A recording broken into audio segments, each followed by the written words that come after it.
In the small Romanian town of Sighet, life was simple. Young Eliezer spent his days in Talmudic study, mystical exploration, and prayer. His mother, Sarah, ignited his soul with Hasidic tales. On Shabbat evenings, he and his father, Shlomo, joined throngs of devout Jews in the synagogue. I spent most of my time talking to God more than to people. He was my partner, my friend, my teacher, my king, my sovereign, that nothing else mattered. But then, darkness. Nazi troops invaded Hungary in March 1944, and Eliezer's universe dissolved. The ghetto, 80 souls in a cattle car, and then the horrific destination. Entering the gates of hell, Elie Wiesel was sent to the left. Never shall I forget that night, the first night in camp that turned my life into one long night. Never shall I forget the small faces of the children whose bodies I saw transformed into smoke under a silent sky. Never shall I forget those flames that consumed my faith forever. Those moments that murdered my God and my soul and turned my dreams to ashes. Never. From Auschwitz to another hell, Buchenwald. It was not until a year later, in April 1945, that the United States Third Army arrived at the gates of Buchenwald. A young Jewish boy from a small town in the Carpathian Mountains woke up in a place of eternal infamy called Buchenwald. He was finally free, but there was no joy in his heart. He thought there never would be again.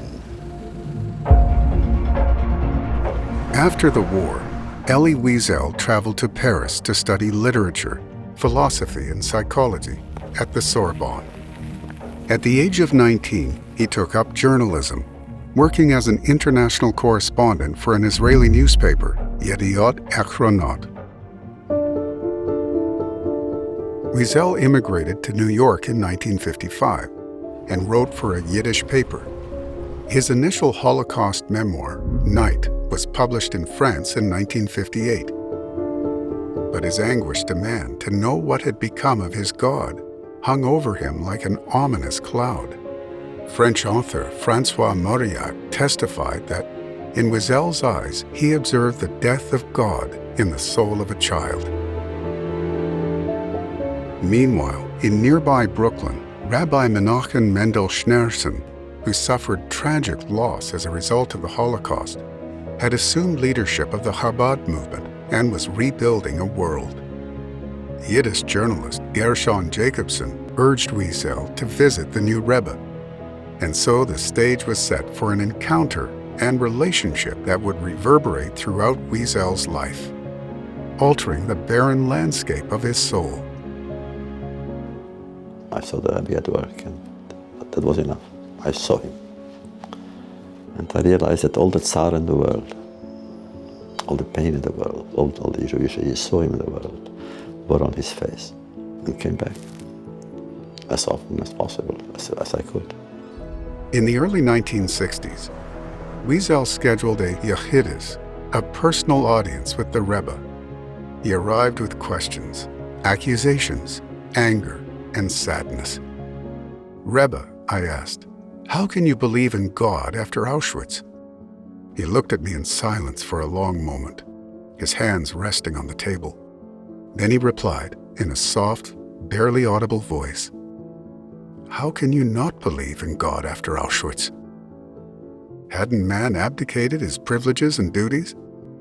Apart from God, what was there in a world darkened by Auschwitz?" I tried to smile, but failed. Reflecting later in life, Elie wrote, "That was a turning point in my writing, that simple dialogue. The dialogue continued for years. Wiesel's anger smothered his belief. How could faith's flame survive the smoke of Auschwitz? But the Rebbe saw no contradiction. He viewed Wiesel's anguished questions as expressions of faith. In a remarkable April 1965 letter to Wiesel, the Rebbe articulated his proposed prosecution of God. The complaint, "Shall not the judge of all the earth do justice?"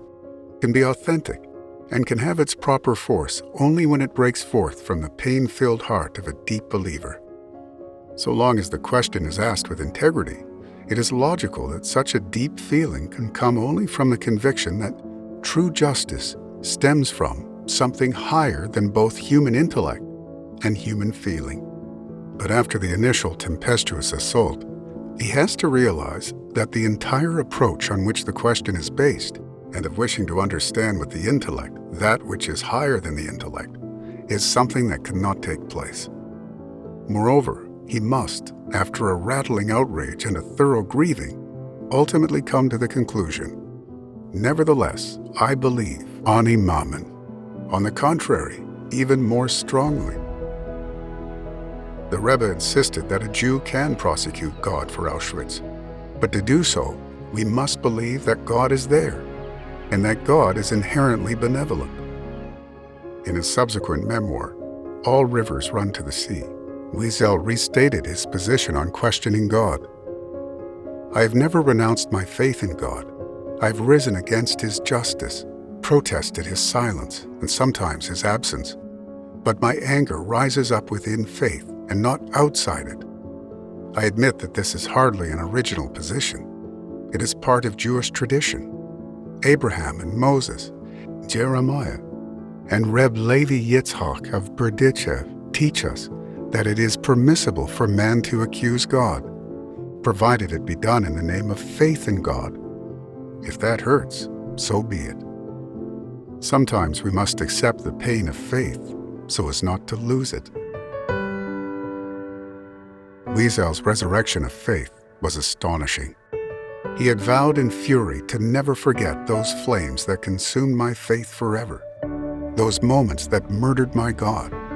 And yet, with sensitivity and persistence, the Rebbe taught him how to believe again and how to begin again. In letters and in person, the Rebbe gently encouraged Elie to settle down, marry, and begin a family. There could be no greater repudiation of Hitler, the Rebbe wrote. And in 1969, he fulfilled the Rebbe's blessing literally. When I got married in Jerusalem, the most beautiful bouquet of flowers I received in my life, probably, was a Rebbe's.